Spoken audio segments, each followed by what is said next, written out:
হাসিনা আমলে ব্যাংক খাতে যে লুটপাট হয়েছে তা দিয়ে অন্তত ২৪টি পদ্মা সেতু ও ১৪টি মেট্রো রেল নির্মাণ সম্ভব ছিল।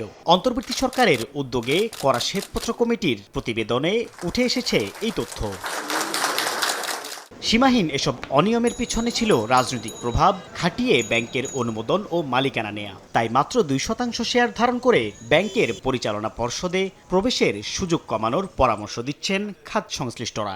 দাবি জানিয়েছেন স্বতন্ত্র পরিচালক বাড়ানোর। ব্যাংকের পোর্টগুলোকে ঢেলে সাজাতে হবে। যারা শেয়ার কিনেছেন, পর্যাপ্ত শেয়ারের মালিক, তারা বছরের শেষে তারা ডিভিডেন্ড নেবে, কিন্তু ব্যাংকের পরিচালনার মধ্যে তারা আপনার গিয়ে খবরদারি করতে হবে, তাদের নিয়ন্ত্রণে ব্যাংকিং নিতে হবে। এটা কোনো কথার কথা না। এই যে 2%, 3%, 1%, এটা একটা কালাকানুন 2011 সালে যেটা করা, এটা অবিলম্বে বাতিল হওয়া দরকার। ব্যাংকে পরিচালনা পর্ষদ সদস্য হতে পারে সর্বোচ্চ ২০ জন। এর মধ্যে স্বতন্ত্র পরিচালক থাকবেন ৩ জন।